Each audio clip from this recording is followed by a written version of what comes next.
dan dengan dibuka tuh ah siap baik kasih pada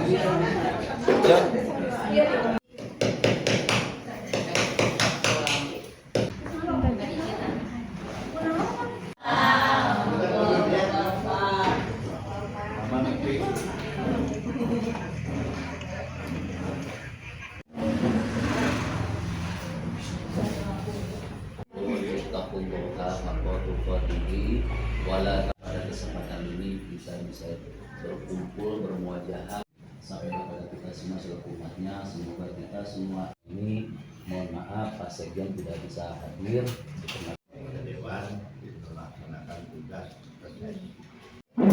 di awal-awal reses ini alat kelengkapan Dewan. Jadi sebagai anggota juga sholawat wassalam semoga tercurah lipat bantuan untuk sekretariat.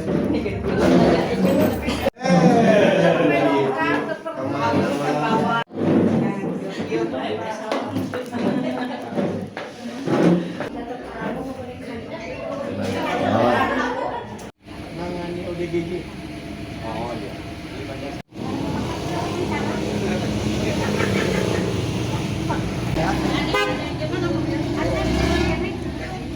Pak, di Kabupaten Pangandaran target Golkar 5 tahun ke depan seperti apa sih Pak? Ya, kita memang melihat momentum pilkada kemarin itu itulah realita ya. Ya. Jadi memang pendidikan politik buat para pemilih itu menjadi prioritas 5 tahun ke depan. Karena kita berharap pemilihan ke depan itu orang memilih itu lebih didasarkan atas semangat, kapasitas, kapabilitas, dan integritas. Artinya memiliki kompetensi yang tinggi dan integritas. Tapi kalau sejujurnya kita harus mengatakan, saya sendiri menyaksikan mekanisme pilkada kemarin itu ya tahu banyak mekanisme yang masih berbau dengan money politik. Ya. Ini yang menurut kami ini berbahaya kalau tata cara seperti ini terus dipertahankan. Karena 5 tahun ke depan yang akan dilakukan oleh Partai Golkar itu tidak sekedar membangun partai menjadi partai yang menjalankan fungsi representasi rakyat, tapi partai yang juga harus melakukan literasi edukasi kepada para pemilih.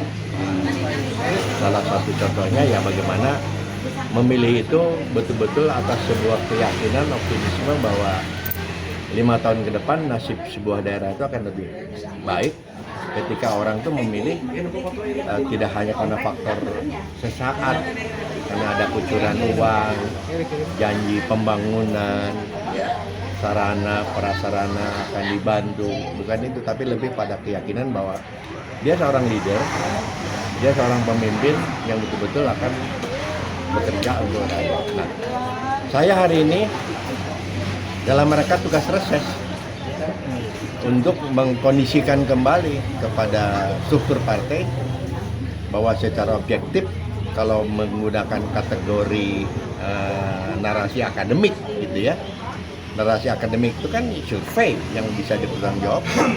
Yang sesungguhnya kalau lihat hasil survei kita pemenang, tapi melihat fakta kenyataan pencoblosan berubah segalanya karena pendidikan politik masyarakat yang masih belum berjalan. Masih banyak masyarakat yang ya katakanlah masih banyak membutuhkan uang. Itu yang